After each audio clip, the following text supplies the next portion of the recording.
What's going on, guys? Welcome back to my YouTube channel. I'm Ethan Horror, and today we are back with another tier list. And I've been wanting to talk about production companies for a while here because there are some in the horror space that are infamously bad, some of them that are infamously good. But I wanted to talk about one that is infamous for having a mixed outcome of quality. They have some absolute bona fide classics, and they have Night Swim. So today we're going to be going through Blumhouse's work. Now, there is over 100 Blumhouse horror movies, but I have only seen about 51, which is good because I don't know if I'd have the strength to go through all 100 of their movies. But it was either this or A24, but I didn't pick A24 because I'm not a snob. I'm just kidding. It's because I haven't seen that many A24 movies, and I have seen a lot of Blumhouse's work, so let's get into it.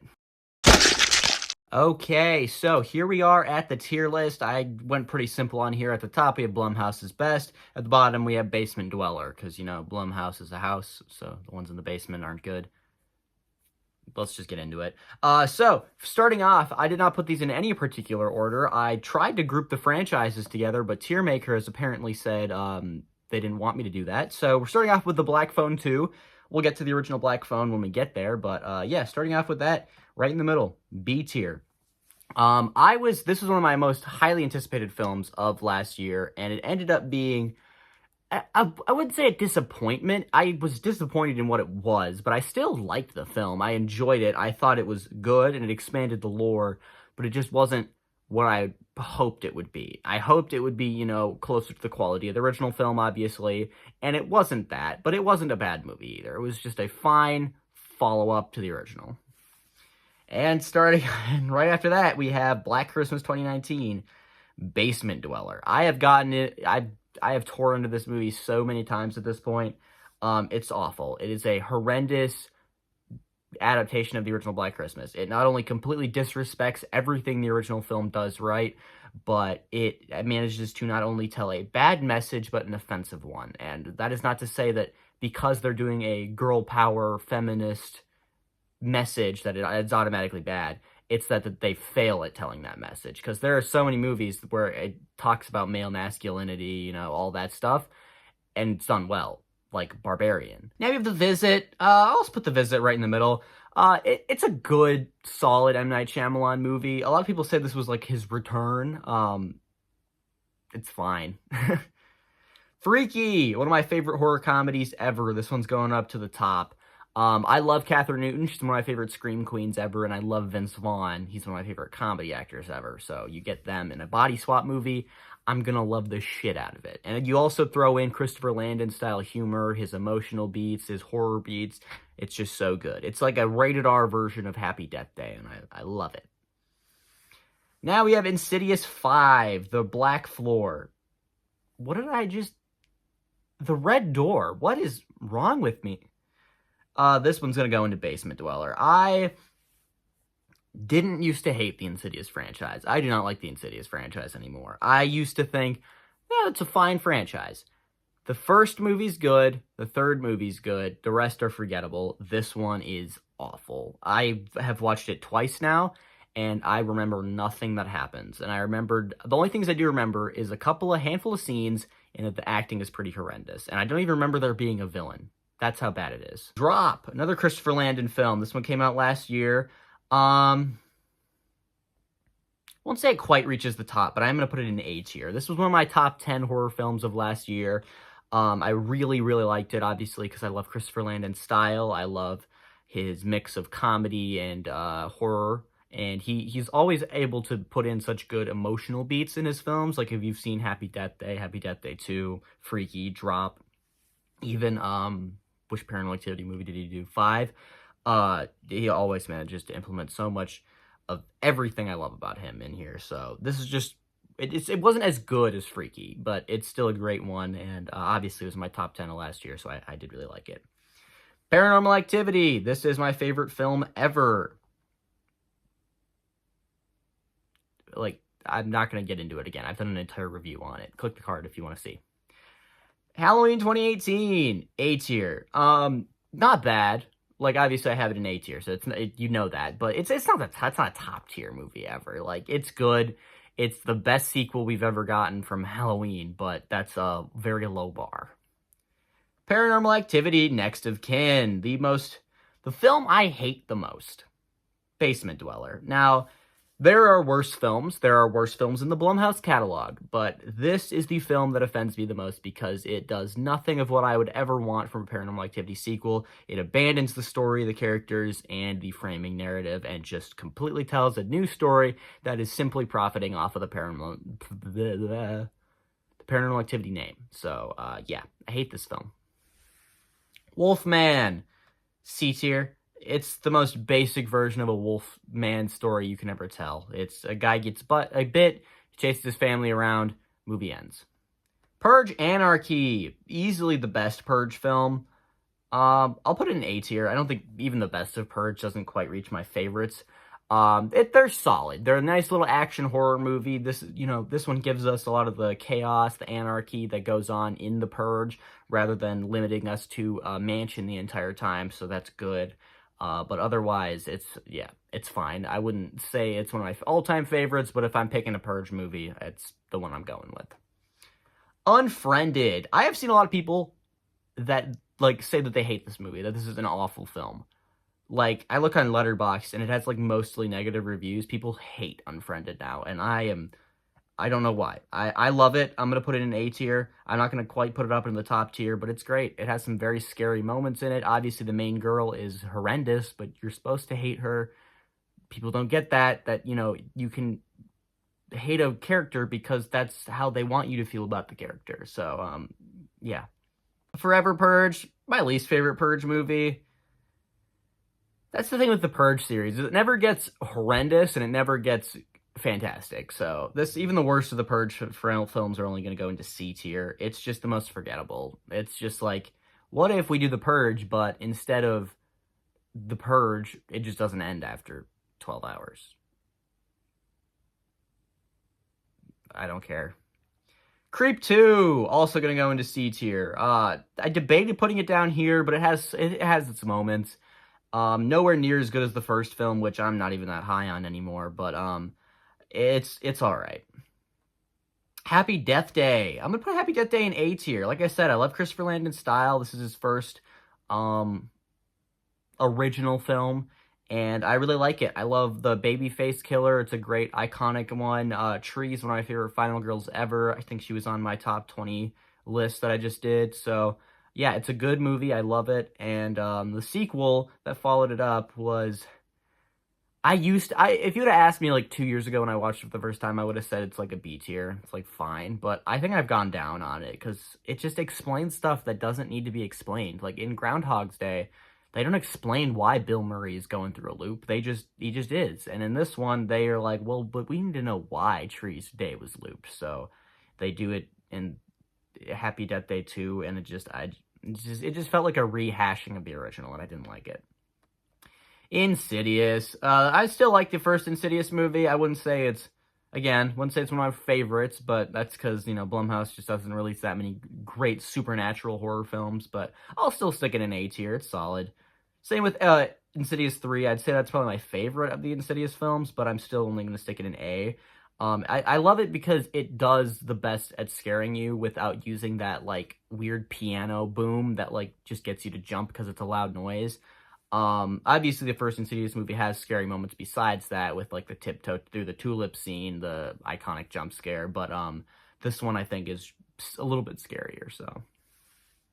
FNAF. If you're a FNAF fan, look away. B. It's fine. It is fine. F-I-N-E. Fine. It's not good. It's not bad. It's fine. If someone was like, hey, I want to watch FNAF, I'm not going to fight you on it. I'm not going to be like, no, that movie's awful, I won't watch it. But I'm not going to ever suggest we watch FNAF. I'm personally not a huge... I've played the first game a little bit, but I'm not super into the lore. And this movie was just okay. Ouija. Now, I don't have the second one on here because I haven't seen it, but people always talk about Ouija like it's the worst abomination to ever grace this planet. It's the second coming of the Antichrist. But I'm sticking it in C tier. It's fine. It is a completely okay demon movie. It's not okay. It's not okay. It is leaning towards bad. It's definitely bad. But it's not the atrocity that people say it is. Dark Skies. If you haven't seen Dark Skies, I recommend you give it a chance. Chances are you'll think it's terrible, but I have a little bit of nostalgia for it, and also I think it's, you know, a little bit creative, does a little bit unique in there, so I'll stick it in the middle. It's not great, but of the supernatural Blumhouse films, I think it's one of the most underrated. Insidious Chapter 2, C tier, boring, forgettable, rehashes the original, does nothing new. I could go on. Paranormal Activity, the marked ones. Now, I said in my Paranormal Activity review that I love the original film, but I understand if you guys don't love the sequels. I do love the sequels, and this is one of my, like, if you'd asked me when I first watched the series, this would have been my last place, but now it's one of my favorites. It's fighting for my second favorite, so I'm putting it up there in the top. I just love the Paranormal Activity series so much, and this one is such a breath of fresh air in the series after the first 4 movies are essentially the same thing, which doesn't offend me, but it offends a lot of people, and I like that we get something new to cleanse the palate here, and it's, yeah, pretty good. Now we have Us, and, I used to say Us was my favorite of the, Jordan Peele directed movies. Now it's my least favorite. There's so many plot holes in here. The acting's still great. It's still scary. But that cannot save a movie that makes no fucking sense. So I'm going to stick it into B tier. Now you have Night Swim. What did you expect? You expect anywhere else? Wyatt Russell puts in a decent performance in this. That is all I can say about this movie. Get Out. Now, this one I struggled with where to put it, because I usually say, like, the top tier is for the movies that I love and I have a personal connection to, but the A tier is just for movies that I love, but I don't have, like, that connection to. This one I don't have that connection to, but it's so good I almost just want to put it in the top anyway. But I'll keep it in A tier for now, because there is a couple things that don't work. I don't love a lot of the humor. But it's still pretty damn good, and I might move it up. Megan, Blumhouse's best. I love Megan so much. It's so fun, so funny. Megan is just one of my favorite modern horror icons, and we'll talk about Megan 2.0 in a little bit here, but I am one of the people that they made Megan 2.0 for, where they're like, we didn't think it mattered what genre we put her in, as long as you had Megan, people would turn up, and that is how I felt, was like, as long as Megan's there, I'm happy. But a lot of people obviously wanted Megan 2.0 to be horror, but that wasn't that much of a problem for me. So let's just talk about it right now. B tier. It's not great. It's not a great film. It's a fine little action, like, buddy film. And like I said, as long as Megan's there, I'm happy. Insidious: The Last Key. I've gone down on this I've dropped pretty hard on this. I'm gonna put it into Basement Dweller. Like, I used to say that this was the most okay of the Insidious movies, and now it's just the most forgettable for me. Like, obviously, it's not offensively bad like 5 was, where I just can't tell you anything that happened in it, but it's just meh. Like, they don't do anything here, and it's like, even the bad Conjuring movies, they try something new. This one just does the exact same thing, and it just doesn't work for me. Now you have Cam. Cam is one of the most underrated horror films of all time. If you've not seen Cam, it's on Netflix. Check it out, okay? This is one of Blumhouse's best. It is one of my favorite films of all time, one of my favorite horror films ever. I love it so much. It has some great themes that are especially relevant today with AI and, you know, recreating people. So I think it's terrifying, and it doesn't even have a villain. Just check it out if you haven't seen it. It is about cam girls, so there is a lot of nudity, so if that is going to turn you off of a film, wrong phrasing for that, I'm sorry. If that is something you don't like to see in movies, then don't watch it, but otherwise, give it a try. Hush. Okay. Hush is fine. It's a good little home invasion movie. It's not mind-blowing, but it's decent. The Invisible Man. Now, was this Lee Whannell's directorial debut? No, because he did Upgrade first. Oh, he also did Insidious 3. Okay, no, disregard everything. This is his third film. But this is a damn good movie. I'm putting it in A tier, bordering on S tier. I really do love it. I think Elizabeth Moss puts in a fantastic performance in here. It makes The Invisible Man really, really scary in here. Great performances all around. I really love this movie.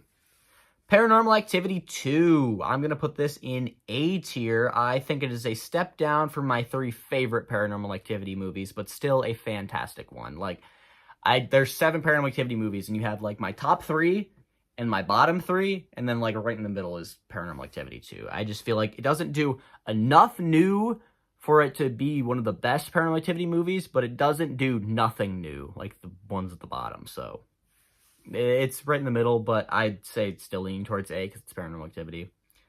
First Purge. The most just, like, meh of the Purge series. It is a prequel showing you how the Purge started. That's not my thing, but I'm gonna put it C. It's a watchable C. Like I said with the Forever Purge, like, even the bad Purge movies, they're not unwatchable. Like, if someone was asking to binge watch the series with me, I'm not going to be pissed that we're watching the first Purge. It's like, I'm never going to pick to rewatch it, but if I watch it once every 10 years, okay. Paranormal Activity 4. Putting this one in the middle here. Okay, so, thing with Paranormal Activity 4 is that a lot of people are like, oh, it's the exact same thing. Yes, it is, but it has Catherine Newton, and it's fun as hell. Okay?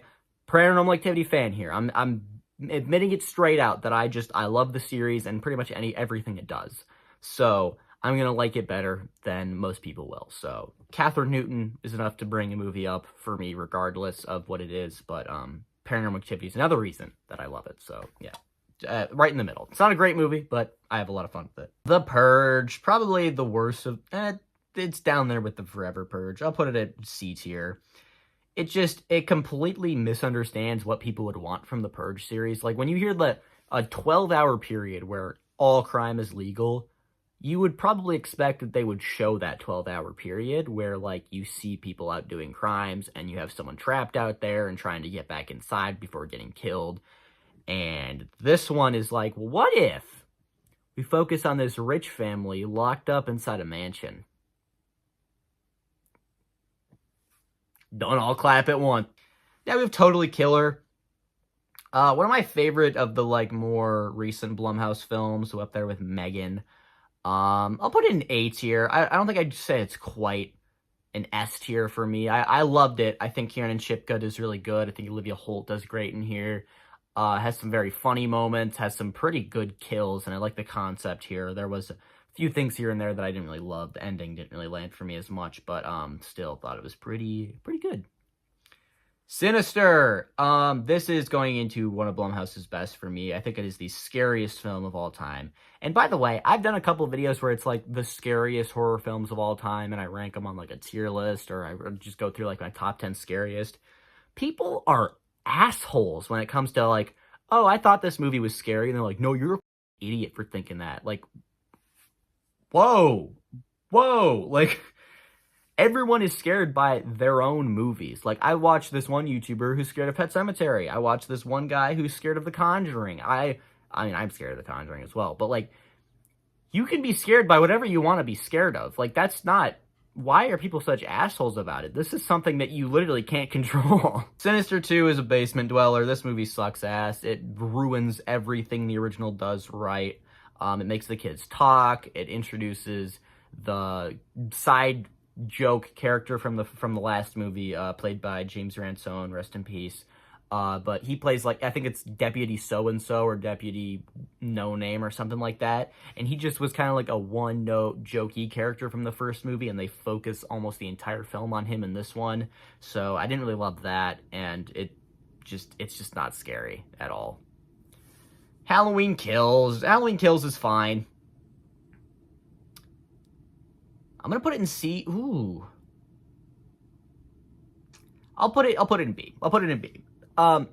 It's fine. It is a fine slasher movie. If you're going to see some gory kills, it's gonna deliver for you.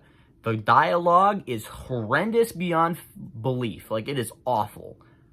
But if you want to see Michael Myers killing people in some gory as hell ways and an awesome as hell firefighter fight, Halloween Kills has got you covered. FNAF 2! Look away, FNAF fans, for the second time.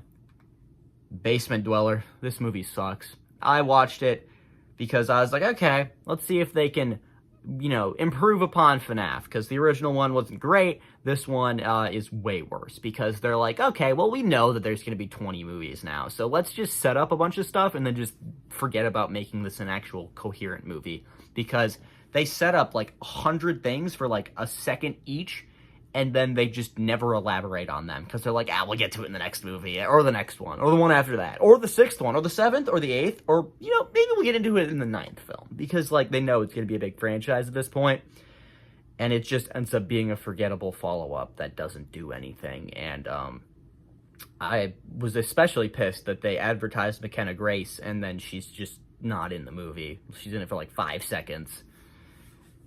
Paranormal Activity, The Ghost Dimension, C tier, like I said, with the Paranormal Activity series, even if you would say, like, oh, that's a bottom tier Paranormal Activity film, I like it a little bit more. I have a little bit of fun with this one. It has a couple of really scary moments in it.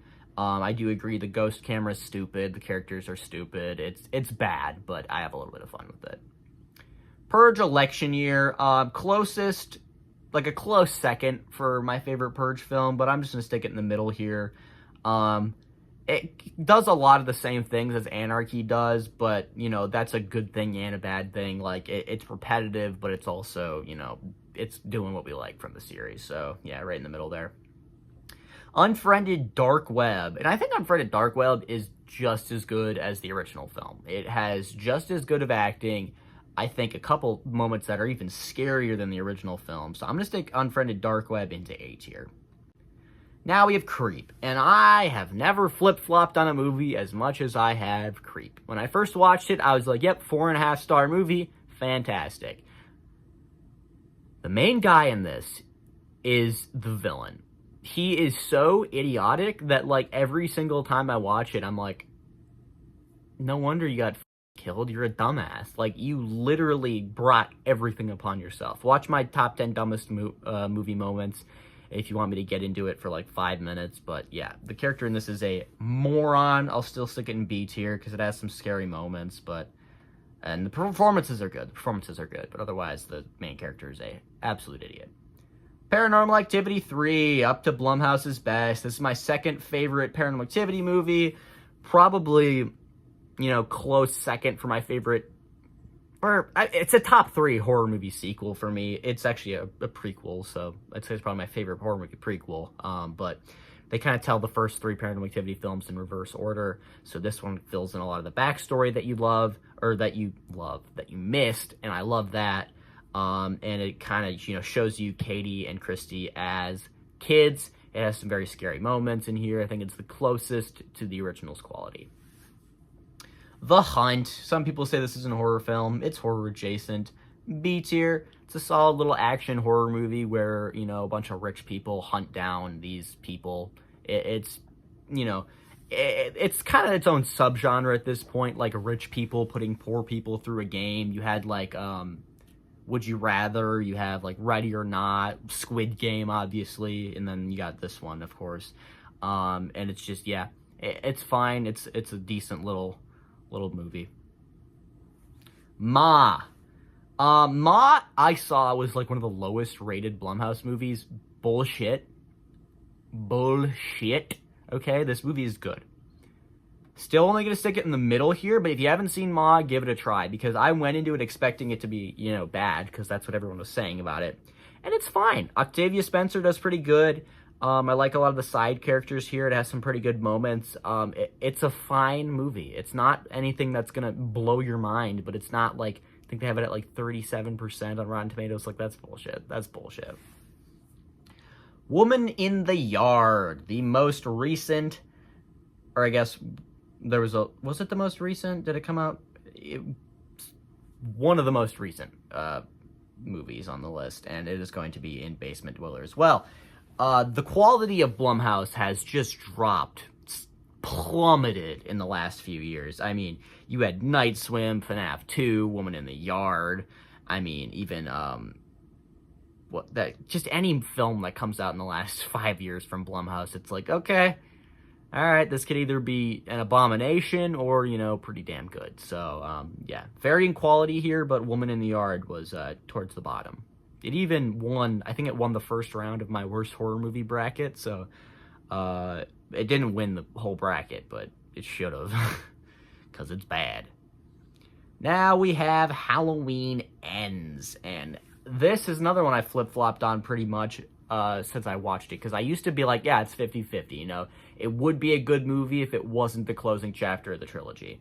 And now I'm like, no, I don't think it would be a good movie regardless. I'm just like, it's a C tier. It's C. It's not good, but it's not like, it's not without redeeming qualities. It has some good things about it. The performances are solid. The kills are pretty good, but otherwise, like I said, as a closing chapter to a trilogy, this movie fails on all fronts. Now we have The Black Phone. We started with Black Phone 2, we're ending with The Black Phone, and this is going to be our final entrant up into Blumhouse's best. This was the biggest surprise the year it came out for me. I think it was, 2022 when it came out?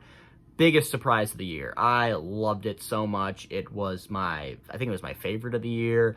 I loved it, okay? It is such a good little kidnapping story, very, pressure cooker, one location horror that I really loved. I haven't read the original book, but I assume I would love it. Ethan Hawke's great. Mason Thames is great. Obviously, he became Hiccup basically because of this movie, because this is his first role ever. So I think performances in this are really good. I was really blown away by this movie. And yeah, that is going to be my completed Blumhouse tier list. If you comment down below that I missed any, I didn't. It's because I haven't seen them. So there was a couple on here. I was like, oh, I haven't seen that yet. Like Split, Oculus, Ouija 2. I was like, okay, yeah, I probably should get to those.